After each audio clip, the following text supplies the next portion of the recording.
चलो शुरू करें। हाँ जी, आपका नाम बता रहे?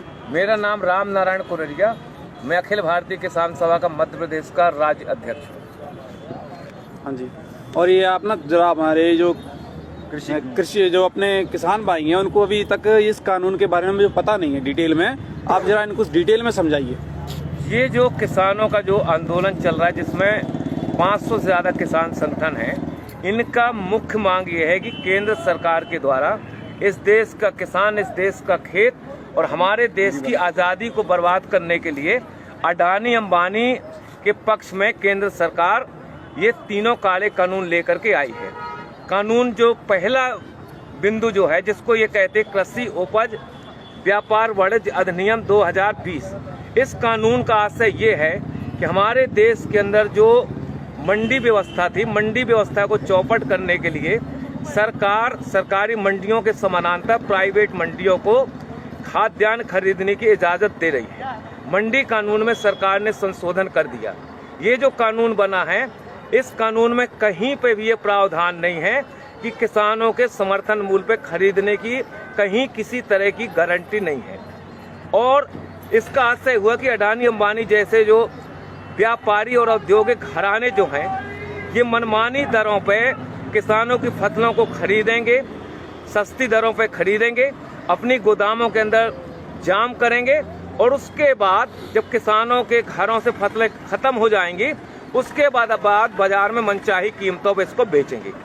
दूसरा कानून जो है, जिस कानून का इनने नाम दिया है मूल्यों का आश्वासन कृषि सेवा सशक्तिकरण संरक्षण, इस कानून का आशय ये है कि हमारे देश के अंदर जो किसान हैं और किसानों का देसी और विदेशी जो कंपनियां हैं, अडानी अंबानी, किर्लोस्कर, टाटा, बिरला, डालमिया, चरतराम, भरतराम, किर्लोस्कर जैसे जो देसी और विदेशी कंपनियां जो हैं, ये विदेशी देसी कंपनियां किसानों के साथ 10 साल का अनुबंध करेंगी और अनुबंध होने के बाद कंपनियां तय करेंगी कि हमारे खेत में कौन सा बीज बोया जाएगा।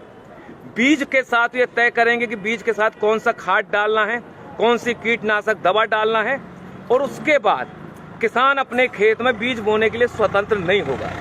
दूसरा खतरा जो इस कानून में है, वो खतरा ये है कि किसानों का कंपनियों के साथ जो अनुबंध होगा मूल्य के सवाल को लेकर के, अगर बाजार में अनुबंध से ज्यादा अगर कीमत है, उसका लाभ किसानों को नहीं मिलेगा। अगर अनुबंध के आधार पर बाजार में कीमत अगर गिर गई तो कंपनी गिरी हुई कीमत पे किसानों का भुगतान करेगी।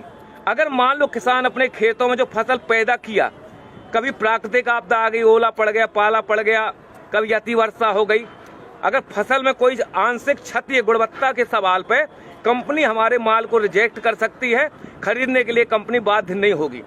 इसमें सबसे खतरनाक पहलू जो है, पहलू ये है कि अगर हमारा कंपनी हमारा अनाज नहीं खरीद रही है, रिजेक्ट कर रही है, अगर किसान दोबारा उस अनाज को दूसरों को अगर बेचना चाहे तो इस कानून में प्रावधान है कि आप इस समझौते का उल्लंघन करके दूसरे को आप नहीं बेच सकते हैं। इस कानून में सबसे खतरनाक पहलू जो है कि ये न्यायालयीन प्रक्रिया से बाहर कर दिया गया है। एसडीएम कलेक्टर जो है इसका निराकरण करेगा, केंद्र सरकार का प्रतिनिधि निराकरण करेगा। कंपनी और किसानों के बीच में अगर कहीं पे कोई विवाद होता है तो इसमें हाई कोर्ट, सुप्रीम कोर्ट जाने के किसानों को अधिकार नहीं दिए गए हैं। और हम और आप ये जानते हैं कि एसडीएम और कलेक्टर जो है ये राज्य और केंद्र सरकार के प्रतिनिधि होंगे। कंपनी के बड़े बड़े वकील पैरवी करेंगे और किसान के पास इतनी ताकत नहीं, इतना पैसा नहीं है कि उन वकीलों का मुकाबला कर सके और आखिरी में किसान के खिलाफ ही फैसला होगा। इसलिए ये कानून ठेका खेती वाला जो कानून है, खतरनाक कानून है। इस कानून से हमारे देश की खाद्यान्न सुरक्षा खतरे में पड़ेगी।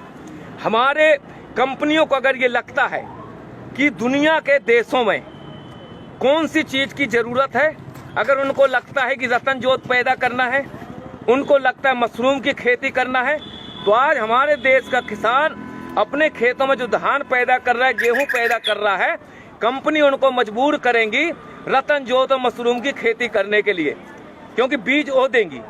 हम लोगों ने देखा हिंदुस्तान के जब ईस्ट इंडिया कंपनी का कब्जा था। ये जो बंगाल था, जब हिंदुस्तान और पाकिस्तान नहीं बना था, बांग्लादेश नहीं बना था, उस समय ईस्ट इंडिया कंपनी ने वहां के किसानों को बाध्य किया था नील खेती करने के लिए। और जब नील खेती किसानों ने की, जमीनें उनकी बंजर हुई, उर्वरक शक्ति खत्म हुई और हमारे देश में आजादी के पहले 1 करोड़ से ज्यादा हिंदुस्तान का नागरिक मारा गया था भूख की वजह से। तीसरा कानून जो है, तीसरा कानून का नाम यह है कि अति आवश्यक वस्तु अधिनियम 2020 संशोधन कर दिया। इस कभी तक हमारे देश का जो कानून था, उस कानून में प्रावधान ये था कि हमारे देश का व्यापारी, हमारे देश का औद्योगिक घराना एक सीमा से ज्यादा अपनी दुकानों के अंदर किसी भी वस्तु को अधिक समय तक जाम नहीं कर सकता था। इसमें कानून बना हुआ था। अब सरकार ने फैसला किया है, हिंदुस्तान के खेत में जो हम पैदा करते हैं, गेहूं, चना, अलसी, मसूर, बटरी, दलहन, तिलहन, शक्कर और सब्जी और फल, इनको आवश्यक वस्तु अधिनियम की परिधि से बाहर कर दिया गया है। व्यापारियों को खुली इजाजत दे दी गई है, जितना चाहो आप खरीद लो, खरीदने के बाद अपनी गोदामों में ताला डाल दो, बाजार के अंदर संकट पैदा कर दो, बाजार के अंदर हाहाकार मच जाए, रोटी के लिए जनता तरसने लगेगी। उसके बाद ये मनचाही कीमतों पे गोदाम के माल को बाहर निकालेंगे और मनचाही कीमतों पे हमारे देश के अंदर जमाखोरी, मुनाफाखोरी बढ़ेगी। इसलिए ये कानून हिंदुस्तान के किसानों के भर पक्ष में नहीं है, ये कानून इस देश की जनता के पक्ष में भी नहीं है। जनता के पक्ष में इस हिसाब से नहीं है कि खेत का अनुबंध कंपनी के साथ होगा, हमारे खेतों में जो पैदावारी होगी वो गोदामों के अंदर चली जाएगी। उसके बाद हमारे देश का जो पूंजीपति है, अगर उसको लगता है कि दुनिया के अंदर फलानी चीज की जरूरत है, तो हिंदुस्तान की जनता को देने की बजाय मुनाफा के लालच में दुनिया के दूसरे देशों के अंदर निर्यात करेगा। हिंदुस्तान के अंदर आने वाले समय में खाद्यान्न संकट पैदा होगा। ये इस कानून की वजह से हिंदुस्तान की जो आबादी है, 40% लोग जो राशन की दुकानों से 2 रुपया 5 रुपया किलो का जो अनाज लेते हैं, जब सरकार खरीदी नहीं करेगी, सार्वजनिक राशन प्रणाली की दुकानें बंद हो जाएंगी, FCI की गोदामें बंद हो जाएंगी, वेयर हाउस बंद हो जाएंगे। और ये जो कानून है, ये कानून हिंदुस्तान की सरकार ने अडानी अंबानी जैसे जो पूंजीपति हैं, अमेरिका जैसे जो साम्राज्यवाद है, उनके दबाव में आकर के हिंदुस्तान की खेती, हिंदुस्तान के किसानों को बर्बाद करने के लिए ये काला कानून लेकर के आई है। हिंदुस्तान का किसान 22 दिन से आज दिल्ली के 5 जो बॉर्डर हैं, इन बॉर्डरों में कफन बांध के किसान यहाँ बैठा है कि मोदी सरकार इन कानूनों को वापस ले। जब तक ये कानून वापस नहीं होंगे, हिंदुस्तान का किसान अपनी इस आंदोलन को आगे बढ़ाता रहेगा। हमारी सिर्फ यही मांग है। सरकार ये कह रही है कि हम संशोधन करने के लिए तैयार हैं। हमको और आपको मालूम है कि हमारे देश के अंदर संविधान बनने के बाद कितने संशोधन नहीं हो गए। अगर एक कानून बन गया, कानून में मान लो गारंटी भी लिख दी, लेकिन जब चाहेगी सरकार उनमें संशोधन कर सकती है। इसलिए सिर्फ एक ही रास्ता है, हिंदुस्तान के किसानों को मौत से अगर बचाना है, देश की आजादी को अगर बचाना है, तो जो काले कानून है, ये काले कानून वापस होना चाहिए। इस सवाल को लेकर के हम लड़ रहे हैं। और आखिरी हम किसान संगठनों की तरफ से विश्वास दिलाना चाहते हैं, वो बहादुर 30 किसान जिन्होंने अपनी शहादत दी है, वो भी किसी के बाप है, वो भी किसी के पति हैं, किसी के भाई हैं, किसी के सुहाग हैं। ये मोदी सरकार, ये नरेंद्र मोदी की सरकार 30 किसानों की शहादत के नाम पर एक शब्द बोलने के लिए तैयार नहीं है। ऐसी सरकार को हिंदुस्तान की सत्ता में रहने का कोई हक नहीं है।